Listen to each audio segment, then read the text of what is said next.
Welcome back to part 3 of the 100 games I beat on Extra. Part 1 was all the short games I beat on Extra. Part 2 was all the long games I beat on Extra. And part 3, we're going to talk about the games that have left Extra. Now added all the games, short and long, that have left PlayStation Plus Extra. And because these guys are no longer available, I'm going to go a little bit faster. Metro Exodus, Russia, post-apocalyptic nuclear winter. Very nice winter graphics. Moving on, Tiny Tina's Wonderland. This was on my actual backlog, so 100% backlog. I like these better than the actual Borderlands series. Abzu. This one was great. Same makers as Journey, except we're underwater. Is it a backlog worthy? No, it's pretty good. Thomas Was Alone. It's a bit old. It's a puzzler and has nice British humor. We're going to put that all the way down here. Minute. Definitely backlog. That's not going to take long at all. I think I beat it in like 2 hours or less than that. Pretty fun. Artful Escape. It's not as good as Minute. We're going to put it down here. Very fun. Musical adventure. Nice colors. It's like an LSD trip. 9 Monkeys of Shaolin. I played this a long time ago. I'm going to say it's not for everyone. And move on. Inside. So if you like these left to right kind of walking games, these atmospheric horror type games, this is probably one of the best ones. Play that one and then you'll see if you like the other ones. Vanishing of Ethan Carter. Now, okay, we played this one, my girlfriend and I, because it sounded a lot like What Remains of Edith Finch, but I gotta put it all the way at the bottom. It's probably one of the worst games I ever played. I'm not gonna go through that. Chia was a day one drop, I believe, for us. A really good game. I'm going to put it on here. It's not quite S tier because I feel like there's parts of it that are unfinished, but you learn about New Caledonia, which is a new country that you never heard of before, and there's a playable ukulele. It's a little bit of a collect-a-thon, though, when it comes to the platinum. But other than that, great emotional story. Borderlands 3, it's going up there.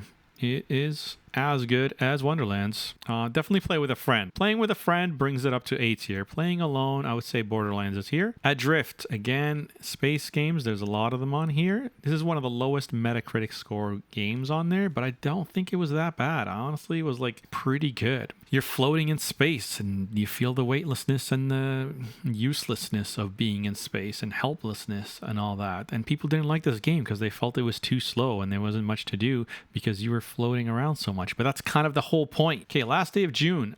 This is backlog. Very quick game. Great art, like impressionist style. And it's a time loop. So those are my favorite genres. Can't complain about that. Brothers, another great game. You control one character with the left, one character with the right stick. So already unique.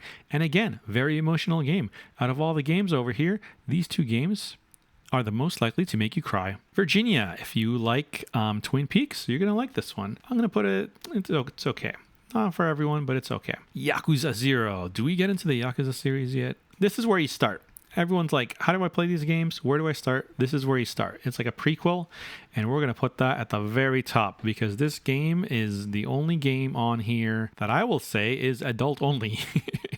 That's all I'm going to say about that. Again, the story, very serious crime drama, and it's a dual story, so we're switching from one character to the other and then see how they all match. Like, it's an amazing story, but then you play the side missions and it's the silliest thing that you've ever played or watched in your whole life. Like, highly recommend playing this game and playing every side mission you can, and even doing the mini games. Like, it'll be like 100 hours, but will be way more satisfying than spending 100 hours in other grindfest type games. Deathloop, heard some not good things, but I kind of liked it. I'm going to put it over here. It's pretty good. Stray, I would say it's backlog, but I'm going to say it's a must play because honestly, I got the trophy for beating it in under 2 hours. I think it was 142. It's like not longer than a modern movie, so I can't not recommend that one. And then we have a Yakuza Kiwami 1 and Kiwami 2, which are basically the re-releases, remasters, whatever you want to call them, of the first and second one from the early 2000s. These aren't as good as a Yakuza 0, but I will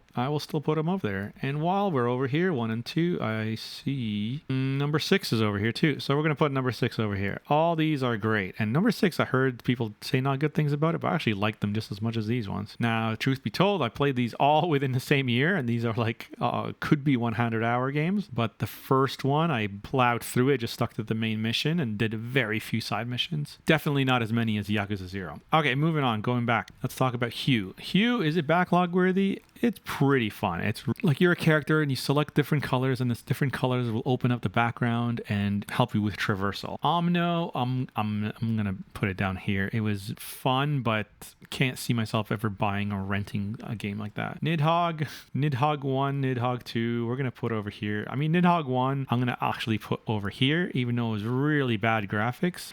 It was at least simplistic graphics, where I feel like Nidhogg 2, they tried to make the graphics more better, but the drawing was like a doodles of like a 12-year-old. I can't possibly recommend you play that game. Speaking of drawing, we're going to talk about Chicory, which is very similar to Hue, except you control a paintbrush. So a paintbrush colors the world around you. It's very pretty. I got the platinum for that one. Towerfall Ascension. This game, same makers as Celeste. It's pretty good, but better than pretty good. It's really good.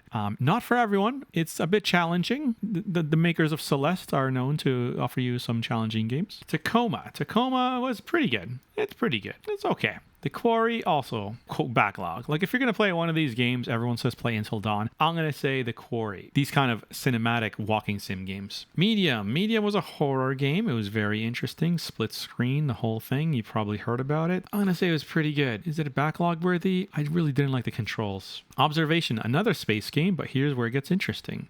I'm going to put this in pretty good. You play as the AI of the ship instead of the humans. So that was very interesting. It had very like 2001 Space Odyssey vibes. Dandara. Dandara was a really fun game. I'm going to say it's pretty good. My Friend Pedro. This reminds me of the old Flash cartoons, like the XXCD, whatever they were called.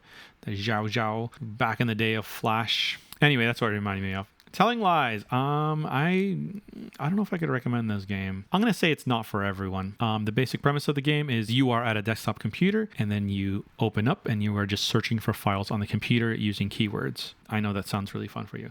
Lost Words.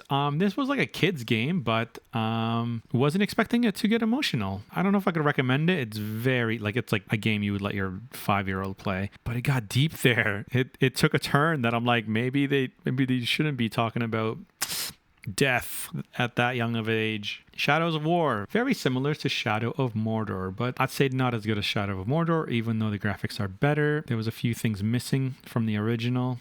I really felt like it made the experience less good. Ghostwire Tokyo, pretty good. This was a pretty good game, but there's one mission, the school mission, that if I could rate only that, so only 1/10 of the game, I put it in S tier. So there's one mission in this game that I would say is the S tier. Civilization 6, if you like these kind of games, this is right up your alley. I'm going to say pretty good. Outer Wilds, I guess it was pretty good. Nothing too crazy about it. Just kidding. It is the best game of all time. Whew, almost got you there, didn't I? So here's why I think Outer Wilds is one of the best games on this entire list. What everyone always says about Outer Wilds is I wish I could erase my memory so I could experience that whole game all over again. It's a knowledge-based game, and once you know everything, it only takes about 20 minutes, but it takes about 33 hours to figure out all that knowledge. Chicken Police. I'm going to say not for everyone, but I had a lot of fun. It's a detective story. It just reminded me of The Naked Gun, which is my favorite movie series, and it's chickens. And other animals too. Dodgeball Academia. This is pretty good. It actually has like a 80 something rating. So. The Talos Principle, I'm going to say it's pretty good. It goes deep into philosophy and you feel like you're like reading lectures on history and philosophy. But if you're into that thing, it's really good. And the puzzles are really satisfying to figure out. You're going to almost want to look up online, but I figured it all out by myself. So I'm proud of myself for finishing that. Finally, we have Devil May Cry 5. I've never played any of the Devil May Cry series, but I have played Bayonetta. And this was similar. People say they're similar, but I can tell the combat gets really deep. I just stuck with the basics, and the story was really good, and the graphics were amazing. So if you see this on sale, put it on the backlog. So there you have it.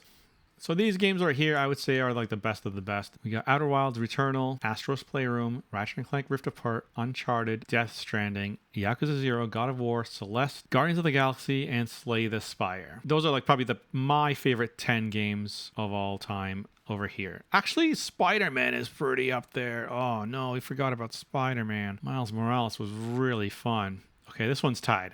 I would say Uncharted and Spider-Man are tied for 10th place. Not necessarily 10th place, just in the top 10. And then we have Dave the Diver, Horizon Forbidden West, Stray, Edith Finch, Ninja Turtles, Forgotten City, Teardown, and Death Stranding. So I'd say those are my favorite games that I played, my top 10%. So the top 10 out of my 100 games that we played. So there you have it, 100 games I played on PS Extra in like a year and a half. I know people really like to talk negatively about the service, but if you got the time, you can really get your money's worth. There are a lot of great games to play, and I hope that these videos exposed you to at least a couple that you might want to try. If your backlog got even longer and more overwhelming, here's a quick tip. Just focus on the short games. They don't waste your time and they don't take your attention for granted. So if you like that sort of thing, this is the right time to subscribe. So until next time, be a friend and I'll see you again.